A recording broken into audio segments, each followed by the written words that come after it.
வணக்கம்.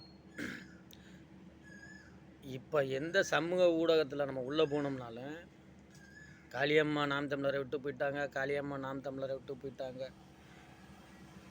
காளியம்மா தானே போனாங்க. இன்னமும் கட்சியே காளியம்மாவோட போன மாதிரி பேசிடல. ஏன்டா இந்த அயோக்கிய பைய ஒரு 500,000 பேர் இந்த யூடியூப்பு, ஃபேஸ்புக்கு, இன்ஸ்டாகிராமு அது இதுன்னு எல்லாத்துலேயும் இருந்துக்குன்னு இந்த சீமானை திட்டுறதையே ஒரு பொழப்பாக வச்சுக்கிட்டு அலைகிறாங்க. இதுக்கு ஏற்ற மாதிரி இந்த கட்சியில் நல்ல பொறுப்புகளில் இருந்தவங்க, மாவட்ட தலைவராகவோ இல்லை மண்டல தலைவராகவோ மாநில பொறுப்பாளராகவோ இருந்த இவங்க எல்லாம் சில கட்சிகள் கொடுக்குற காசுக்காகவும் பணத்துக்காகவும் இல்லை ஏதோ ஒரு சூழ்நிலைக்காக போகிறாங்கப்பா. இந்த அயோக்கிய போகிறதுனால எல்லாம் நாம் தமிழர் கட்சியே போயிடுமா?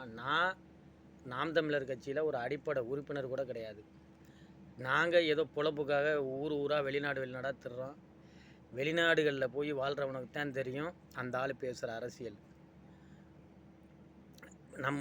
அவர் அந்த சீமான் பண்ணுற தவிர இந்த பயலை பூரா, இந்த பாதி முக்கால்வாசி பேர் இந்த அயோக்கிய பயலை பூரா கொண்டு ஏதாவது ஒரு கட்சியில் நான் கூட்டணி வைக்கிறோங்கிற பேரில் இவங்களை பூரா அடமானம் வச்சுட்டு அந்த ஆள் ஒரு 1000 கோடி 2000 கோடியை வாங்கிக்கிட்டு ஒரு 50 சீட்டு 20 சீட்டை எம்எல்ஏ சீட்டு எம்பி சீட்டை வாங்கிக்கிட்டு அந்த ஆளுவாட்டுக்கு இருக்கிறத தவிர்த்துட்டு மண்ணை காக்கிறேன், மலையை காக்கிறேன், மக்களை காக்கிறேன், சுற்றுச்சூழலை காக்கிறேன், தமிழை காக்கிறேன், தமிழ் மொழியை காக்கிறேன் அப்படின்னு சொல்லிட்டு அவர் அந்த ஆள் அரசியல் பண்ணுறது இவங்களால சீரணிக்க முடியலை. எப்படிதான் இவனை ஓய்க்கிறதுன்னு, இவனை இதோட வேலையை முடிக்கிறதுன்னு சொல்லி கங்கணம் கட்டிக்கிட்டு அலைகிறாங்க. முதல்ல ஒரு மனிதர்களுக்கெல்லாம் நம்ம சமகாலங்களில் வாழ்ந்த ஒரு புனிதமான மனிதன்னா அவர், நான் விஜயகாந்த் ரசிகருங்கிறதில் பெருமைப்படுறேன்.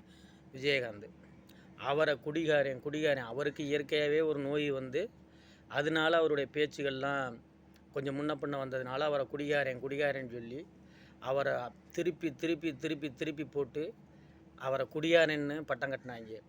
நானே இத்தனைக்கு விஜயகாந்த் ரசிகராக இருந்தேன். நானே அது உண்மைன்னு நம்பினேன்.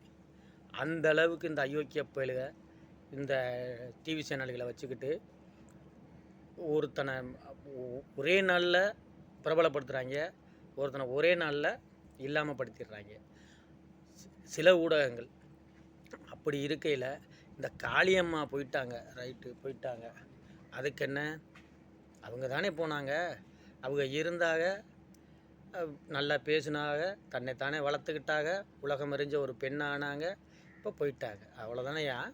அவங்க போனால் போகட்டும். காளியம்மா மாதிரி எத்தனை அம்மா கிராமங்களில் பேச தெரியாமல், எங்கள் கிராமங்களில் சிவகங்கை மாவட்டத்தில் 2வது அதிகமாக போலான பூத்து வந்து பிராணவடி பஞ்சாயத்து. அங்கே எத்தனை காளியம்மா போட்டிருக்கோம் ஓட்டு, அந்த காளியம்மா பூரா வெளியில் தெரியுதா?